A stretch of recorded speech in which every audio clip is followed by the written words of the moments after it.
Isolasi diri yang sedang dijalani masyarakat akibat pandemi COVID-19 telah berdampak pada beberapa hal. Salah satunya ialah psikologis. Kesehatan mental menjadi perhatian saat pandemi COVID-19 ini. Pembatasan ruang gerak masyarakat memberikan dampak yang tidak sedikit, seperti rasa cemas, depresi, dan merasa kesepian adalah berbagai dampaknya. Kondisi ini terjadi akibat terbatasnya ruang sosialisasi, tekanan finansial, dan kecemasan tentang masa depan yang tidak jelas akibat pandemi. Menurut catatan Perhimpunan Dokter Spesialis Kedokteran Jiwa Indonesia, sudah sekitar 1.522 orang yang mengakses layanan masalah psikologis. Ada 3 masalah psikologis yang ditemui, yakni kondisi cemas, depresi, dan trauma psikologis.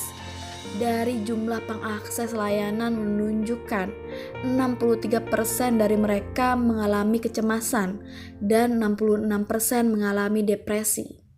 Sementara itu, Binenson Strategy Group membuat survei terhadap 775 orang berusia di atas 18 tahun yang ditanyai pertanyaan spesifik tentang virus corona dan kesehatan jiwa. Hanya dalam hitungan minggu, hasil survei ini menunjukkan 55% orang dewasa di Amerika Serikat yang diwawancarai mengatakan bahwa virus corona telah mempengaruhi kesehatan jiwa mereka. Menurut Benjamin F. Miller, sebagai asisten profesor di Departemen Psikiatri dan Ilmu Perilaku Stanford School of Medicine, katakan bahwa harapan hidup di Amerika Serikat sudah menurun. Sebagian didorong oleh masalah-masalah yang belum terselesaikan, yang sebagian sosial, sebagian ekonomi, dan banyak bagian kesehatan jiwa. Namun Miller mengatakan hingga kini kesehatan jiwa belum ditanggapi secara serius bagaimana mestinya, meski dampak virus corona sangat berpengaruh bagi warga negara Amerika. Nah, apakah Sobat Ayah tahu kenapa kita bisa stres? Salah satu bagian otak yang bertanggung jawab untuk mendeteksi adanya penyebab stres adalah hipotalamus pituitary adrenal. Fungsi hipotalamus yang paling utama adalah menjaga tubuh dalam kondisi homeostatis, yaitu memastikan dan mempertahankan semua sistem dalam tubuh berjalan dengan stabil. Hipotalamus merupakan pusat kontrol saraf autonom yang juga memproduksi hormon-hormon yang berhubungan dengan kesehatan tubuh. Salah satu hormon yang dikendalikan adalah hormon kortisol.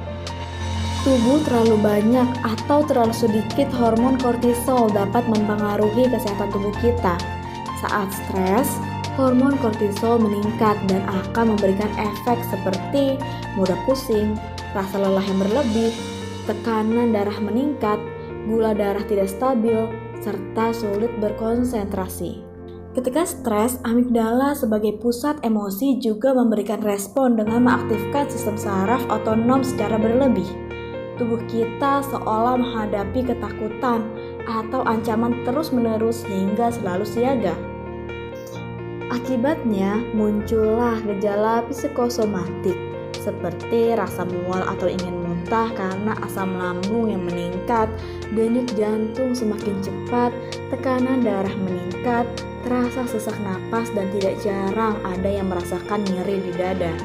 Hal tersebut jelas menunjukkan bahwa kecemasan dan stres tidak hanya mempengaruhi perasaan dan emosi saja, namun juga bisa mempengaruhi kesehatan. Lalu bagaimana cara kita untuk menjaga kesehatan mental? Ada beberapa metode untuk menjaga mental kita agar selalu sehat dalam masa karantina seperti ini.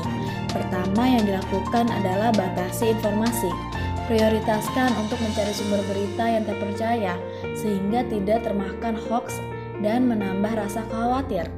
Sobat Ayah juga perlu melakukan relaksasi, melakukan berbagai hobi yang disukai seperti berolahraga, memasak, berkebun, atau menjadi pegiat kegiatan sosial.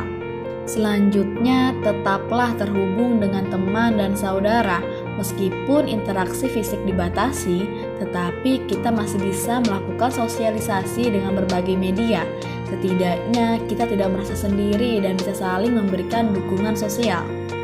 Yang kedua, pikiran positif. Semua berawal dari penilaian kognitif, yaitu proses mental seseorang dalam menilai suatu kejadian dan memberikan makna pada kejadian tersebut. Berpikir positif bukan berarti kita menyepelekan kondisi yang terjadi saat ini, tetapi ini salah satu cara dalam menyikapi kondisi dari sudut pandang yang lebih baik. Saat kita memproses pikiran negatif dan overthinking, fungsi tubuh menjadi tidak maksimal karena tubuh tidak dalam kondisi homeostatis. Sebaliknya, saat kita menjaga untuk berpikir positif, sistem saraf dan hormon akan bekerja sama untuk menyeimbangkan kerja organ tubuh. Sehingga, tubuh menjadi lebih sehat secara fisik dan psikis.